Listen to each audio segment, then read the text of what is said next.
Olá, bom dia, boa tarde, boa noite, como é que vocês estão? Eu espero que esteja tudo bem. E hoje eu, John Lennon, juntamente com o meu grupo, vamos falar um pouco sobre a filosofia kantiana, também conhecida como filosofia crítica.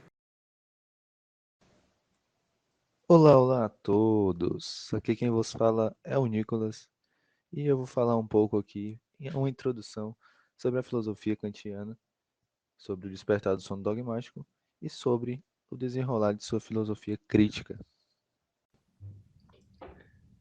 Antes de compreendermos a filosofia kantiana, é necessário termos uma noção do contexto filosófico da época. Em meados do século XVIII, duas correntes filosóficas predominavam: o racionalismo e o empirismo. De um lado, o racionalismo defendia que todo conhecimento só poderia ser obtido através do uso da razão, sem a necessidade do uso dos sentidos. Para eles, a razão era a fonte e origem do conhecimento. René Descartes, um dos racionalistas mais conhecidos, afirma em sua célebre frase "Cogito ergo sum", ou penso logo existo, querendo dizer que quem cogita, duvida e questiona alguma coisa é um ser que pensa. Logo, existe como ser pensante. Por outro lado, está o empirismo, que afirma que todo conhecimento é obtido através das percepções sensoriais, já que todas as nossas ideias são originadas das percepções dos objetos que são externos a nós mesmos. John Locke, pai do empirismo, chega a dizer que a mente humana é como uma tábula rasa, um papel em branco, em que só a experiência pode escrever alguma coisa. Voltando para Kant, o filósofo prussiano teve um insight que mudou sua maneira de ver as coisas. David Hume, filósofo empirista, criticou o chamado princípio da causalidade, que afirma que dois eventos que tenham conexões causais têm uma relação de causalidade obrigatória. Hume observou que isso não estava correto. Afinal, essas conexões que fazemos entre os acontecimentos não são fruto da razão, mas sim da experiência, e dessa maneira são contingentes, isto é, não obrigatórias. Pode ser apenas um hábito, e isto não estabelece uma relação de necessidade. Hábito deriva de crença e não de conhecimento. Por meio da experiência, inferimos que o que aconteceu no passado vai acontecer novamente no futuro. Por exemplo, quando dizemos que o sol vai nascer amanhã, o fato de o sol nascer não é necessário, afinal, ele, como estrela, é finito. Mas, como todos os dias vemos o sol nascer, por este hábito, cremos que ele nascerá amanhã novamente, depois de amanhã e sempre. E foi a partir disso que Kant despertou do seu sono dogmático, mudando seu ponto de vista sobre a veracidade do conhecimento científico e buscando uma solução para este problema levantado por Hume. Um dos principais objetivos da filosofia kantiana era investigar as possibilidades da metafísica ser científica. Influenciado pelas correntes filosóficas de sua época, Kant elaborou como que uma síntese do empirismo e do racionalismo, utilizando-se de algumas ideias desses dois pensamentos. Um exemplo dessa síntese são os conhecimentos a priori e a posteriori, que serão explicados logo mais. Além disso, Kant buscou investigar a razão, julgando-a, como se estivesse no tribunal, em sua chamada filosofia crítica.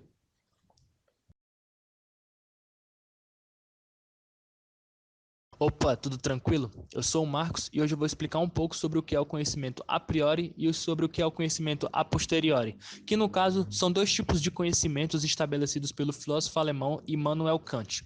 E de quebra, ainda vou fazer uma rápida explicação sobre o que são os juízos. Bem, antes de começar explicando o que é o conhecimento a priori, eu vou fazer uma breve explicação sobre o que é o conhecimento sensível, que no caso é o conhecimento que está relacionado com as percepções, com as impressões, e basicamente ele é utilizado para orientar nossas ações no cotidiano. Eu quero que vocês gravem essa informação porque ela vai ser bastante útil no decorrer da minha explicação. O conhecimento a priori significa anterior à experiência sensível. Ele é o tipo de conhecimento que independe da experiência empírica. Ele é universal e fundamentado apenas na razão. E nada melhor do que utilizar um exemplo da matemática para facilitar o entendimento. E o exemplo que eu vou utilizar é do postulado da determinação da reta, que afirma o seguinte: dois pontos distintos determinam uma única reta que passa por eles. Ou seja, se eu tenho um ponto A e um ponto B, eu consigo traçar uma reta que vai passar por esses dois pontos. E esse postulado ele pode ser provado através das demonstrações, através do raciocínio lógico, através da razão. Agora, o significado de conhecimento a posteriori. Ele é o tipo de conhecimento adquirido depois da experiência. Ele é fundamentado na experiência empírica, ou seja, ele não apresenta necessidade lógica e universal. Um exemplo bem simples é eu falar para vocês do latido de um cachorro. Você não precisa utilizar nenhum princípio lógico para saber que o au-au é o latido de um cachorro, você só precisa já ter escutado isso para saber. Outro exemplo é eu chegar para vocês e falar: aquela casa é verde.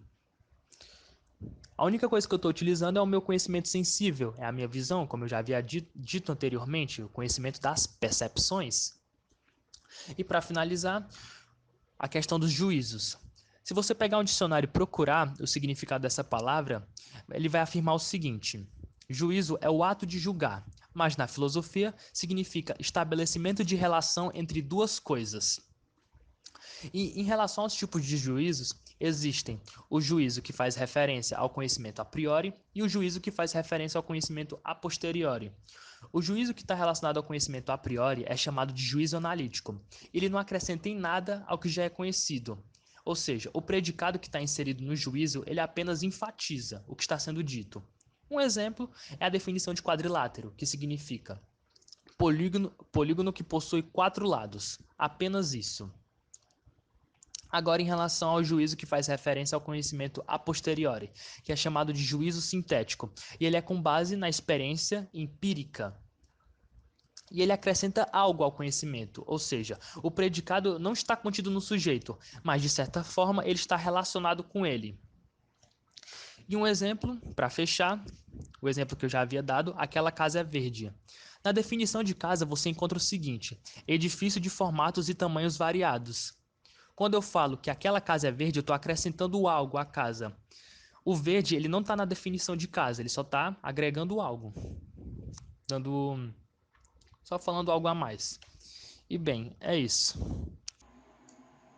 Immanuel Kant diz que o conhecimento inicia-se pela experiência sensorial, pois ao analisar as operações racionais e intelectuais derivadas da representação material, percebe que a realização intelectual decorre da compreensão da materialidade.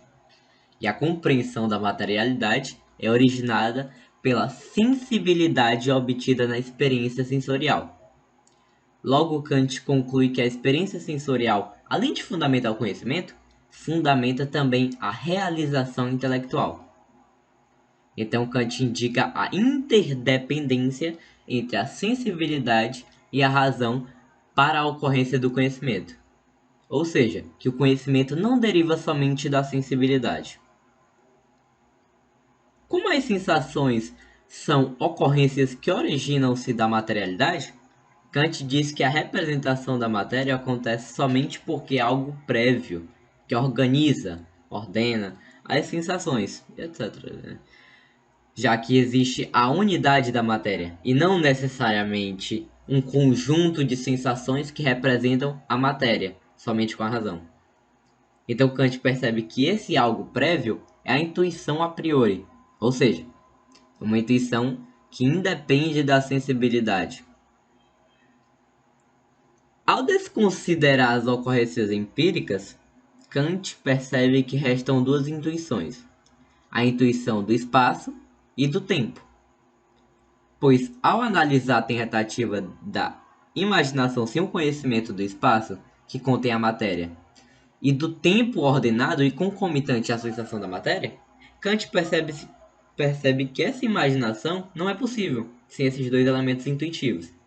E também percebe, obviamente, que esses dois conhecimentos prévios independem originalmente da sensibilidade, mas que a possibilitam, pois essas coisas que integram as sensações são fundamentadas pela existência de espaço e tempo. Portanto, essas duas intuições a priori formam um modo da ocorrência das sensações que satisfazem essas mesmas duas intuições.